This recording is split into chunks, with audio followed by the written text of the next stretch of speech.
April 14 பூஜை வச்சுக்கலாம் என்றார் எம்ஜிஆர். சுற்றி நின்ற அத்தனை பேருக்குமே ஆச்சரியம். ஒருவருக்கொருவர் பார்த்து கொண்டனர்.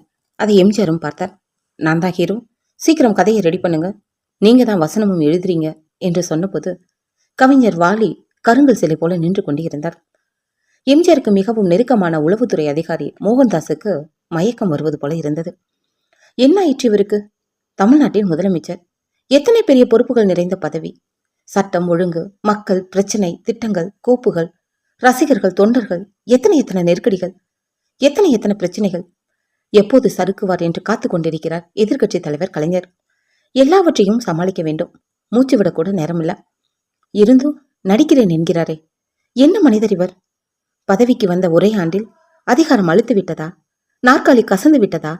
சொடக்கு போடும் நேரத்தில் எதையும் சாதிக்கும் வித்தை தெரிந்தவர் எம்ஜிஆர் என்பது வாஸ்தவம்தான்.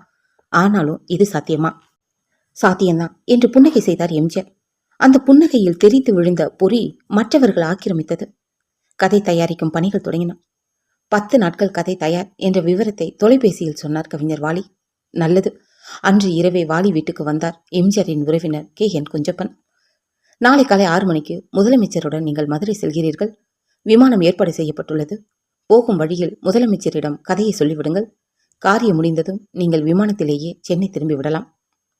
ஆகாயத்தில் பறந்தபடியே வாலி சொன்ன கதையை எம்ஜிஆர் கவனம் கலையாமல் கேட்டார். பிறகு சில திருத்தங்களை சொன்னார். படத்துக்கான தலைப்பை வாலியே சொன்னார். உன்னை விடமாட்டேன். விடமாட்டார்கள் என்றார் மோகன்தாஸ். எதையும் முகத்துக்கு நேராக சொல்லிவிடக்கூடியவர் அவர். எம்ஜிஆருக்கு எதிரே அப்படி பேச அனுமதிக்கப்பட்ட ஒரே நபரும் அவர்தான். அப்படி சொன்னதற்கு காரணம் இருந்தது. 1971 சட்டமன்ற தேர்தலில் திமுக அபார வெற்றி பெற்று ஆட்சியை தக்க வைத்த சமயம் அது. வெற்றிக்கு காரணகர்த்தாக்களுள் ஒருவரான எம்ஜிஆருக்கு அமைச்சர் பதவி நிச்சயம் என்ற எதிர்பார்ப்பு எல்லோருக்குமே இருந்தது. வெற்றி செய்தி வந்தபோது எம்ஜிஆர் காஷ்மீரில் இதயவீணை வாசித்துக் கொண்டு இருந்தார். தொலைபேசி மூலம் தன் விருப்பத்தை கலைஞரிடம் நாசுக்காக சொல்லிவிட்டு தனி விமானம் மூலம் சென்னை வந்தார். ஆனால் திரைப்படத்தில் நடித்துக்கொண்டே அமைச்சராக இருப்பது சரியாக இருக்காது, அரசியலமைப்பு சட்டம் ஏற்றுக்கொள்ளாது என்று காரணம் சொல்லப்பட்டு அவருடைய கோரிக்கை நிராகரிக்கப்பட்டது. அமைச்சர் பதவிக்கே இத்தனை எதிர்ப்பு என்றால் முதலமைச்சர் பதவி எத்தனை முக்கியமானது? மத்திய அரசு இதை சகித்துக் கொள்ளுமா? அதிலும் பிரதமர் மொரார்ஜி தேசாய் கொஞ்சம் கெடுபிடியான மனிதர். சினிமா சங்கதிகளை எல்லாம் அவர் அனுமதிக்கவே மாட்டார். அரசியலமைப்பு சட்டத்துக்கு சவால் விடக்கூடிய காரியம் இது. ஆகவே வேண்டாம். எம்ஜிஆருக்கு நெருக்கமான எல்லோருமே கிட்டத்தட்ட இதே ரீதியில் தான் ஆலோசனை சொன்னார்கள். எல்லோருக்கும் புன்னகையை மட்டுமே பதிலாக தந்தார் எம்ஜிஆர் அவர்கள். காலை எழுந்ததும் தொலைபேசியை எடுத்து சில எண்களை சுழற்றினார் எம்ஜிஆர். பேப்பர் பார்த்தீர்களா? Indian Express. எதிர்முனையில் இருந்தவர் தட்டு தடுமாறி பேப்பரை எடுத்து பார்த்தார். அவர் முதல் நாள் எம்ஜிஆருக்கு ஆலோசனை சொன்னவர்களில் ஒருவர். செய்தித்தாளின் மீது வேகமாக கண்களை அலைபாய விட்டார். தட்டுப்பட்டது அந்த செய்தி. மாநில முதலமைச்சராக இருந்து கொண்டு தன்னுடைய கடமைகளுக்கு குந்தகம் வராமல் திரு எம்ஜிஆர் சினிமாவில் நடிப்பதில் தனக்கு எந்தவித ஆட்சேபனையும் இல்லை என்று பேட்டி கொடுத்திருந்தார் பிரதமர் மொரார்ஜி தேசாய். செய்தியை படித்த அத்தனை பேருக்குமே தலை சுற்றியது. எம்ஜிஆர் மீண்டும் சினிமாவில் நடிக்கிறார் என்ற செய்தி டெல்லி வரைக்கும் கேட்டிருந்தது. பத்திரிகையாளர்கள் இந்த விஷயத்தை பற்றி எழுதி விஷயத்துக்கு தேசிய அந்தஸ்து கொடுத்திருந்தனர்.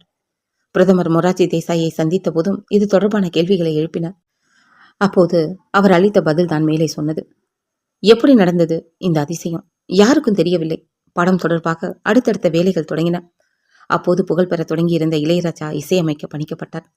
மூத்த அமைச்சர் நாஞ்சில் மனோகரன் தலைமையில் படத்தின் தொடக்க விழா ஜெகஜோதியாக நடந்தது. எம்ஜிஆரின் காலில் விழுந்து ஆசீர்வாதம் வாங்கினார் இளையராஜா. தமிழ்நாட்டில் மட்டுமல்ல, இந்தியா முழுவதிலுமே எம்ஜிஆர் படத்தில் நடிப்பதுதான் முக்கிய செய்தியாக இருந்தது. எம்ஜிஆரின் தைரியத்தை பத்திரிகைகள் அனைத்தும் மாய்ந்து மாய்ந்து சிலாகித்துக் கொண்டிருந்தன. அனைத்து அரசியல் கட்சிகளையும் ஒரு கலக்கு கலக்கியது எம்ஜிஆரின் அறிவிப்பு. கலைஞர் கொடுக்க விரும்பாத சுகாதாரத்துறையை தான் முதல்வர் ஆனதும் தன்வசம் வைத்துக் கொண்டு ஆட்டத்தின் முதல் காயை வெட்டினார். தற்போது முதலமைச்சர் பதவியில் இருந்து கொண்டே சினிமாவில் நடிப்பது வெட்டாட்டம். இந்நிலையில் எம்ஜிஆரிடமிருந்து திடீரென ஒரு அறிவிப்பு வெளியானது. படம் நிறுத்தப்படுகிறது. வட்டமடித்துக் கொண்டிருந்த அத்தனை சர்ச்சைகளும் ஒரே நொடியில் அடங்கி ஒடுங்கிவிட்டன. ஏன் நிறுத்தினீர்கள் என்று எவருமே கேட்கவில்லை, அவரும் சொல்லவில்லை. அதுதான் எம்ஜிஆர். அவர் எடுக்கும் முடிவுக்கு அவர் மட்டுமே ராஜா. நிமிர்ந்து நிந்திக்கவும் முடியாது, குனிந்து குமுறவும் முடியாது. முற்றிலும் புரிந்து கொள்ள முடியாத நபர் அவர். மற்றவர்களால் கனவிலும் நினைத்து பார்க்க முடியாத காரியங்களை அனாயசமாக செய்து முடிக்கக்கூடியவர் அவர். ஆனாலும் எந்த நேரத்தில் என்ன முடிவு எடுப்பார் என்று எவராலும் ஊகிக்க முடியாது.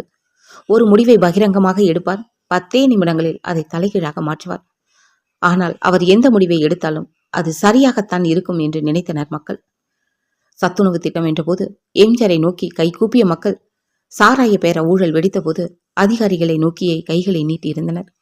எம்ஜிஆர் மீது சந்தேகத்தின் நிழல் கூட விழவில்லை. அதுதான் எம்ஜிஆர் என்ற மந்திர வார்த்தையின் பலம். எம்ஜிஆருக்கு பல்வேறு பரிமாணங்கள் உண்டு. ரசிகர்களுக்கு தலைவன், ஏழைகளுக்கு இரட்சகர், எதிர்க்கட்சிகளுக்கு சிம்ம சொப்பனம், பட தயாரிப்பாளர்களுக்கு லாபதேவன், வறியவர்களுக்கு வள்ளல், தமிழ்நாட்டு பாட்டிகளுக்கு அவர்தான் கடவுள். இன்னும் நிறைய பரிணாமங்கள் எம்ஜிஆர் என்ற மனிதருள் புதைந்து கிடக்கின்றன.